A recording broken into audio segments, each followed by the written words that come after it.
Hello, and welcome to Unity of Fredericksburg. My name is Chris, and I'm pleased to welcome all of you to the Unity of Fredericksburg weekly online gathering. At Unity of Fredericksburg, we're advancing the movement of spiritual awakening and transformation through unity, a positive path for spiritual living. We thank those of you watching on YouTube, live or later, and we invite you to subscribe to our YouTube channel. If you're able to attend live, we encourage you to join us in the Zoom community room for the full Sunday morning experience. That includes music, prayer, and connection.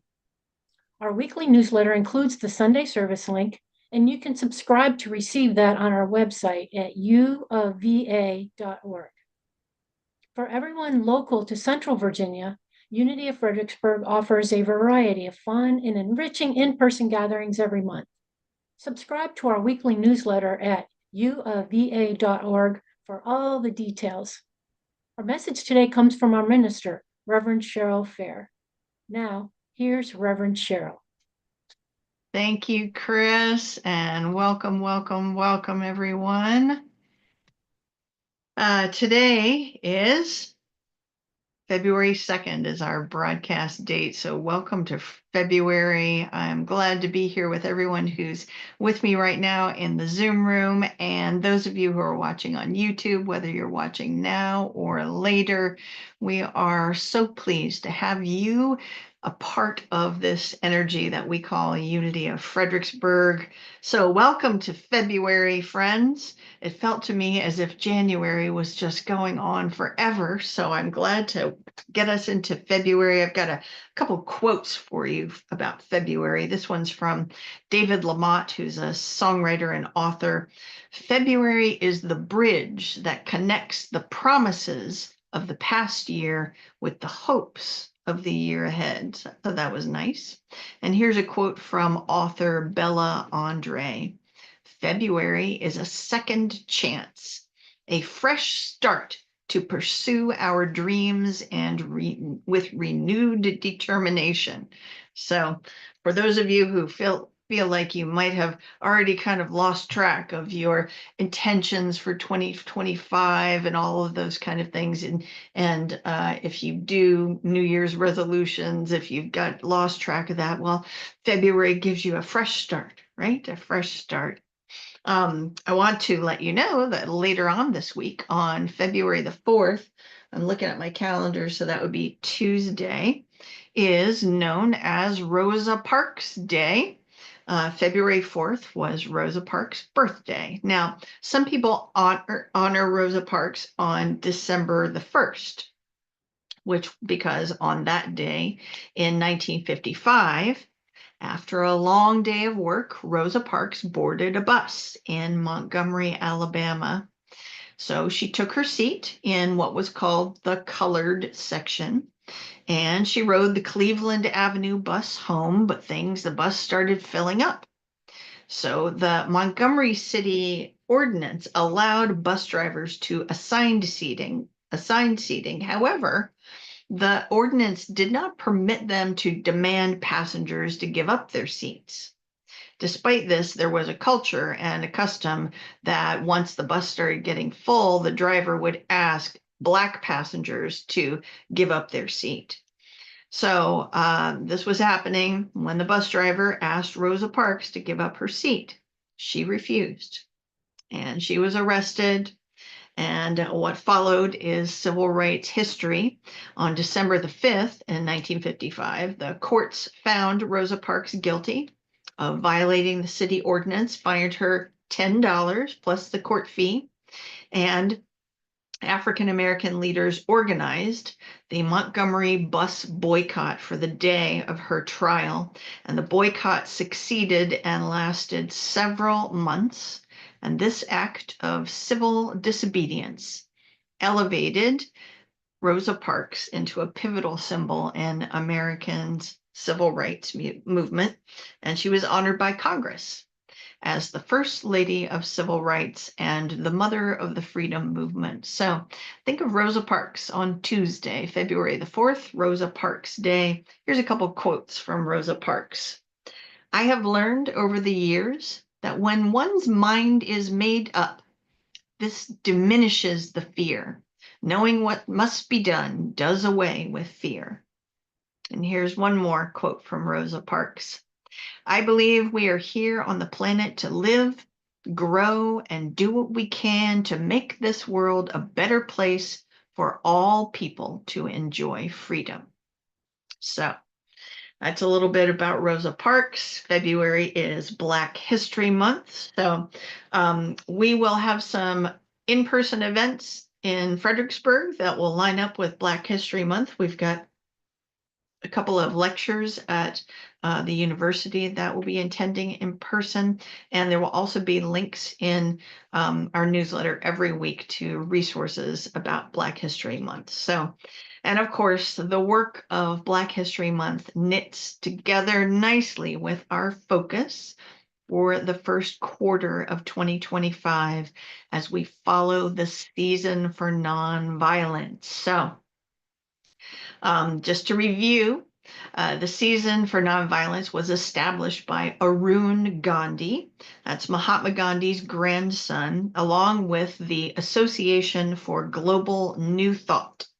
And Unity is a part of the Association for Global New Thought. So the season is a yearly event celebrating the philosophies and the lives of Gandhi and Martin Luther King Jr. And the season marks 64 calendar days between the memorial anniversary of Gandhi, which is on January 30th, and that of King on April the 4th. So there are daily practices that we are sharing on our social media at Unity of Fredericksburg. Also through our newsletter, there's a PDF that you can download or refer to online of all of the daily practices. So I hope that you all are tapping into that. There are also additional resources in our newsletter. Today, my topic is walking with Gandhi. So let's learn more about Gandhi, maybe some things that you didn't know, because for most of us, even though some of us watching, some of us in the room may have been alive at the very end of Gandhi's life, he basically is kind of before all our times because he was born in the 1860s, 1869. And his assassination was in 1948. So Gandhi, most of us know Gandhi as Mahatma Gandhi, but Mahatma is actually an honorific, a title. So it's from Sanskrit and it means great soul or venerable. I've actually seen a number of different definitions of what Mahatma means, but the gentleman's name was Mohandas Karamchand Gandhi. I'll mostly stick with Mahatma since that's what we are familiar with very often. So, but just wanted to let you know, I've got a few things of like, did you know that that's actually a title, kind of like reverend or teacher or something like that. So, Gandhi was an Indian lawyer, politician, social activist, and writer who became the leader of the Indian independence movement from British rule. And he's revered the world over for his nonviolent philosophy of passive resistance. So, got a little bit of background. Gandhi was born into a Hindu family in India in 1869. Did you know that Gandhi was married at age 13? Yes, he was a teen groom. His wife was 14. That, of course, was the custom to do arranged marriages. So I read one thing as I was doing my research where he talked about their wedding day, where they were just running and playing with all the kids and eating all the sweets and not really, they knew it was a special day, but they had no idea what the whole concept of marriage was. So he was a young married boy. At age 18, Gandhi traveled to England and studied law. And he also took public speaking classes because he was really painfully shy, extreme shyness. So he worked on that. And also, while he was in England, he witnessed and became involved with helping with organized protests by dock workers fighting for workers' rights. So that was kind of, his first taste of that kind of civic disobedience and movement kind of things.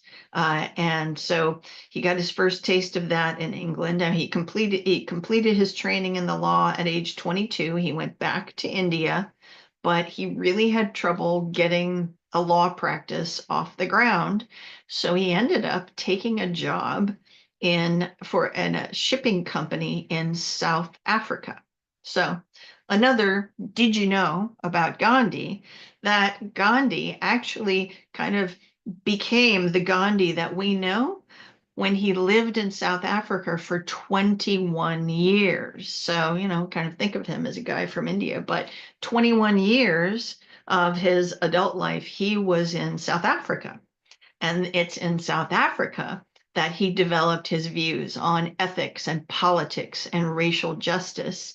And much of this was based on his personal experience because as a man of color, he suffered multiple incidents of discrimination, violence, being thrown off trains, all kinds of things, beaten, jailed because he was not a white man.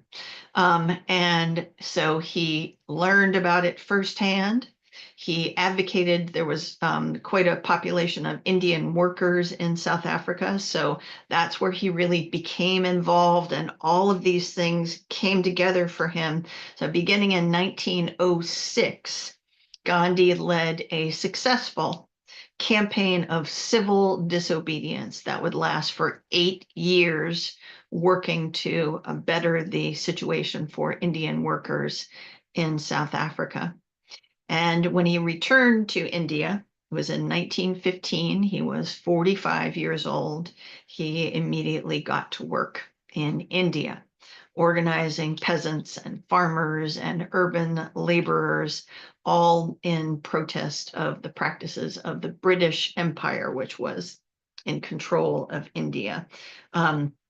And there was a lot of racial discrimination, excessive taxing, and Gandhi became a leading figure in India's journey to gain independence from Great Britain.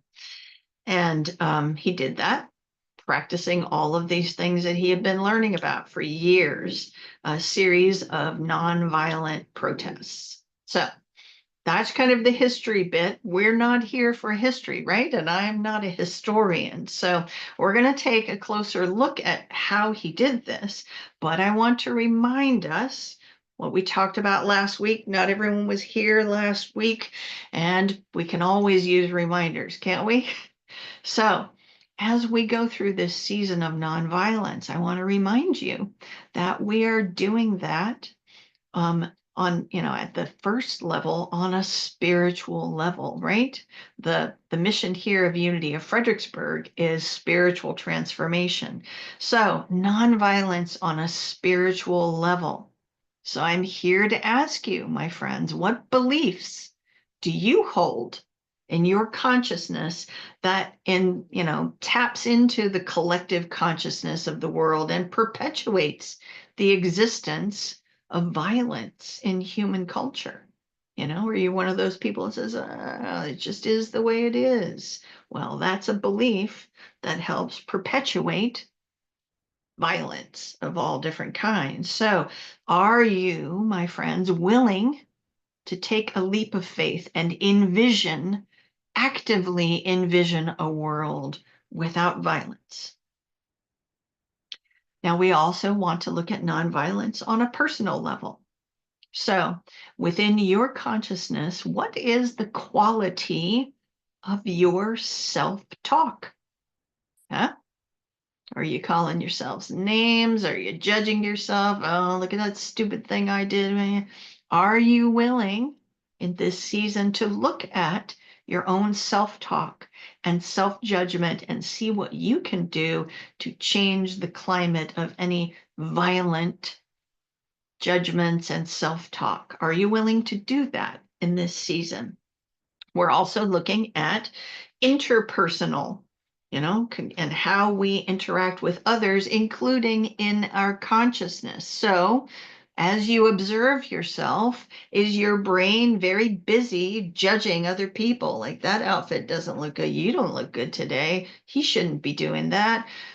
Are you willing to look at not only your interactions with people, but your thoughts about other people, and see if you can let go of anything that might be termed as less than peaceful and nonviolent? And of course, we are looking at examples of nonviolence on a societal level. And you can ask yourself, do you find yourself getting stirred up and provoked by the news of the day? As you look at everything happening in the world, are you willing to maintain a peaceful and nonviolent state of mind? Are you willing to practice that? So let's go back to Gandhi, look at the kinds of things that he did that continue to be modeled today by people who are doing the work in the world. So, and see how we can be inspired by Gandhi. So we'll start by looking at a spiritual and personal level, because Gandhi's personal practices, he worked really hard to make sure to align his personal practices with his beliefs. So when it came to his diet, he was strictly vegetarian because he did not want to be consuming anything that had come as the result of violence to a living creature. So he was strictly vegetarian.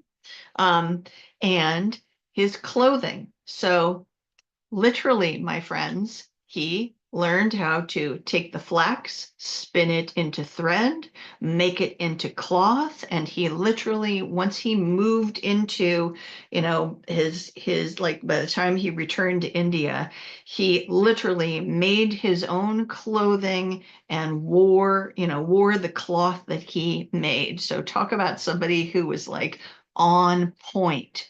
So he would do this spinning into thread. He would do that during meetings. He would do it all during, have you ever known somebody that knits? I had a colleague who would just, you could see her hands kind of coming up, because she was knitting all during meetings. So this is one of the things Gandhi would do. If people wanted to meet with him, they could come to his place, and he would sit there with the spinning wheel.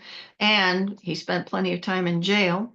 Get his spinning wheel, and he would literally make the cloth that he would wear. So he did this because this aligned with his beliefs. He wanted to see and wanted to model for Indians that they could be self-reliant, right? That they could produce their own goods. They didn't need to sit and feel like they were in poverty and controlled by the British Empire. So he also encouraged people to boycott British goods and make their own cloth and wear the clothing that they made. So he also believed that this practice of spinning and weaving could create community. So he would encourage people to come together as communities, spend time talking while they're making thread and making cloth. And this choice that he made, very personal choice about what he was going to wear, this became a symbol of India's independence and a powerful political statement. And his intention, of course, was to promote self-sufficiency and empowerment in communities. And it helped him connect with the common people in India because he showed up as, dressed as a peasant would dress. So this is an opportunity, my friends, to look at your life, right? So what is it that you might believe strongly in, and how can you express that belief through your daily affairs? So like one of the things I've been practicing is cutting back on my unnecessary use of plastics. like with food storage, with different things. So, I've been working on it. And in some ways I'm successful, and in other ways I still need to work on it. But look at your life and go, what do you care about deeply? And how can you reflect that in your life? I'm not expecting you to like make your own thread and weave your own cloth, but what can you do? What can you do? Here's a quote from Gandhi. I think I shared this last week, but I'm going to do it again. Nonviolence is not a garment to be put on and off at will. Its seat is in the heart, and it must be an inseparable part of our being. All right, let's look at Gandhi on an interpersonal level, right? So his interactions with others. He made a commitment, but when he returned to India, that he would be working on behalf of poor people, peasants, the lowest. They had the caste system there, right?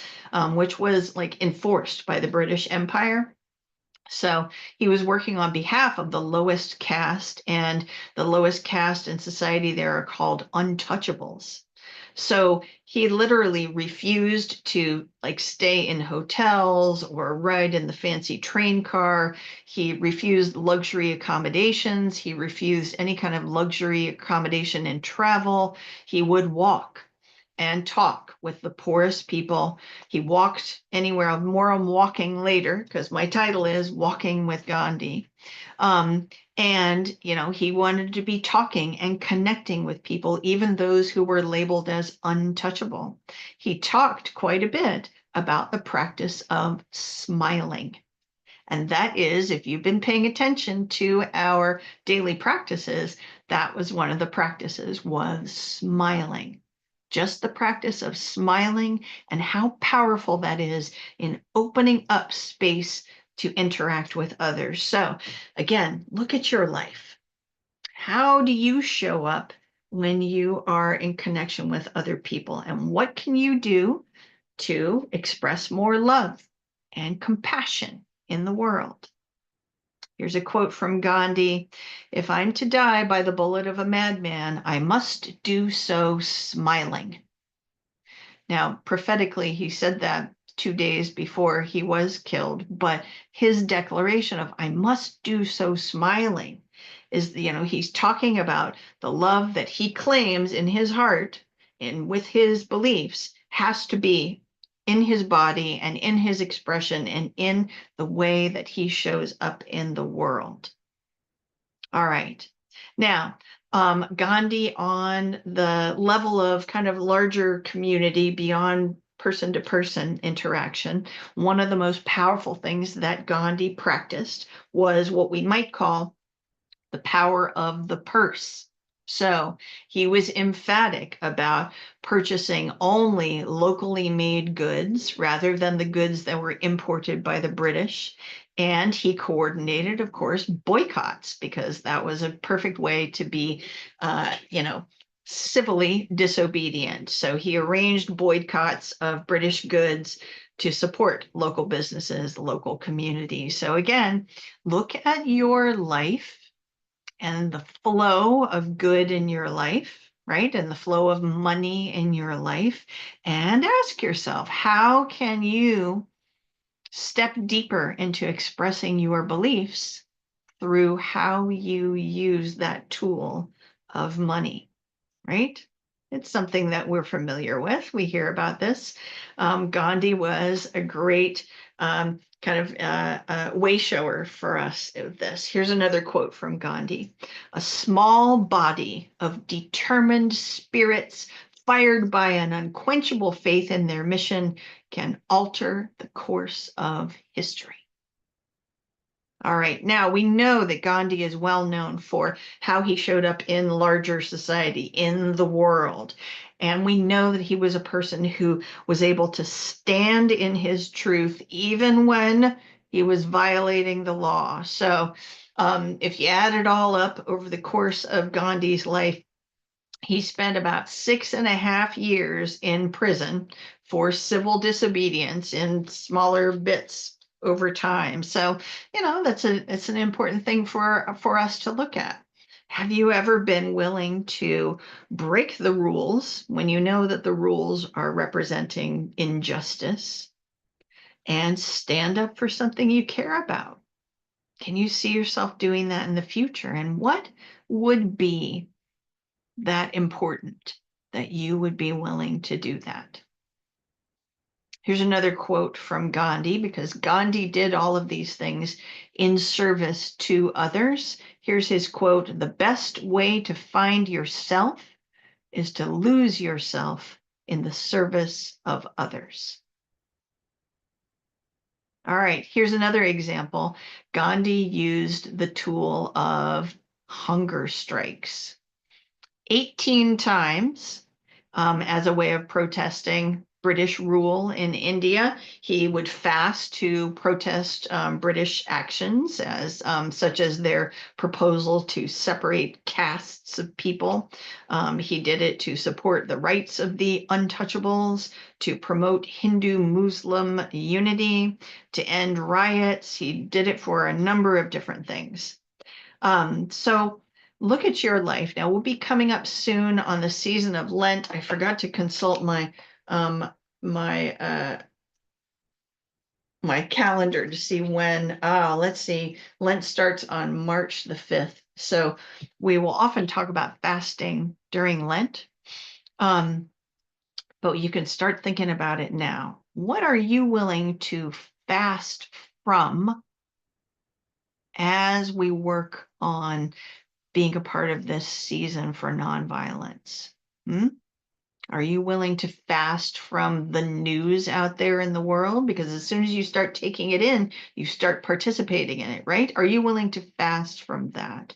Are you willing to fast from judging yourself, or judging others? Are you willing to give that a try?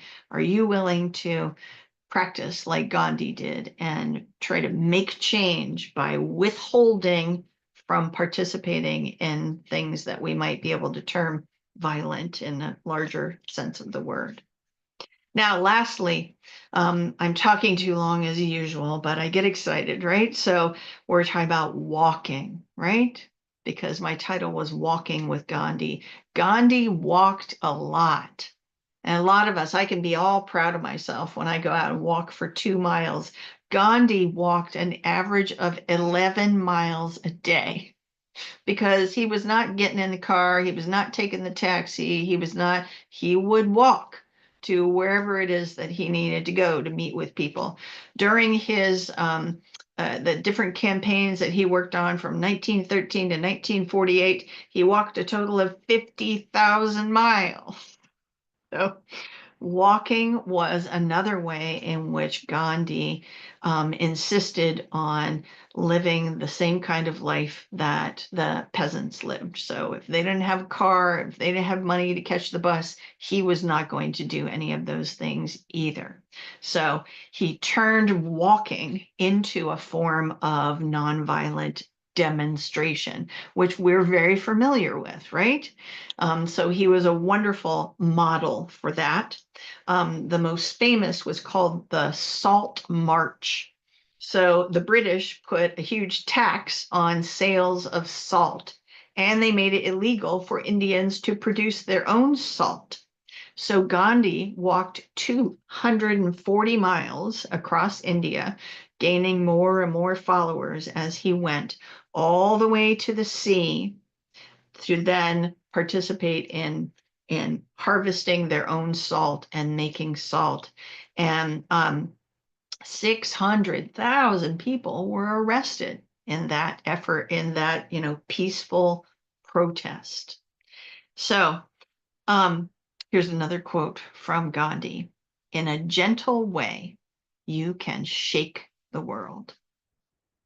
So the overriding concept that Gandhi referred to as he did all of his work with nonviolent resistance is satyagraha. Satyagraha is a Hindu term that means truth force or love force. So Gandhi demonstrated nonviolence through this philosophy, which involved non-cooperation, civil disobedience, boycotts, peaceful protests. So I ask you, my friends, in your life, what can you do to walk your talk like Gandhi. Here's a couple more quotes, and then we'll go into our time of meditation. All these quotes are from Gandhi today. Nonviolence is the greatest force at the disposal of mankind. It is mightier than the mightiest weapon of destruction devised by the ingenuity of man. Here's a couple more. Happiness is when what you think, what you say, and what you do are in harmony. And one more, and this one you might already be familiar with. You must be the change you want to see in the world. So, as we move into our time of meditation, ask yourself, how can I put my faith in my feet as I walk the world? What can I do to express satyagraha, the power of unadorned truth and love in my life? So, take a few deep breaths with me, my friends, as we move into this time of meditation. If you wish, you can close your eyes or soften your gaze. And I'd like for us to focus on putting our faith into our feet. So let's start at the top of our head. Our power of faith is located near there, near the top of our head, and it expresses it as a wonderful royal blue color. So just see your faith, and this would be everything that you believe in your heart of hearts. See that expressing through your body, through your head. See it vibrating in your throat, down through your torso and your arms, through your seat and your legs, settling in there in your feet as you take your steps through your life. And just envision yourself taking very mindful steps, and your faith touching the earth with each step, leaving imprints of love and compassion and peace. Just continue with that visioning as we move into a time of silence together right now.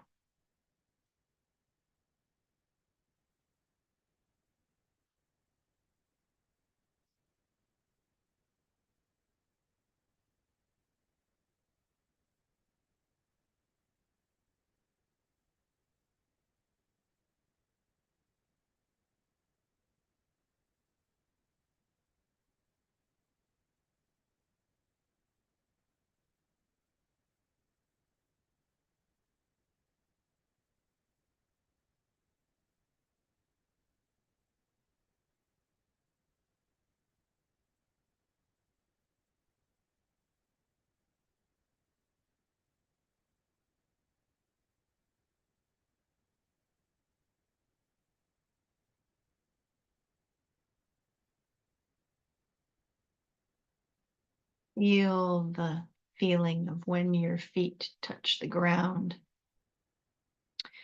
and how your foot moves from perhaps the heel up to the toe as you move yourself forward. See that as a way of spreading love and compassion and peace in this world, following in the footsteps of Gandhi. Walking with Gandhi, walking like Gandhi. And as we come to the completion of our time of meditation, let's do an affirmation together. Just put your hand on your heart space, if you will.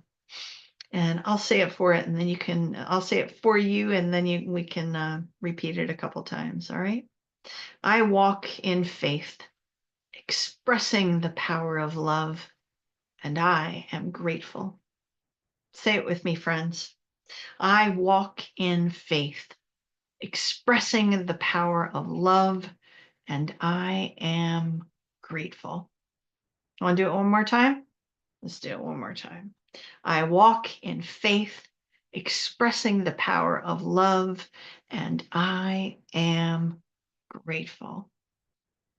So it is, my friends. Thank you so much for being with us here today at Unity of Fredericksburg. And now I'm going to hand it back to our friend Chris.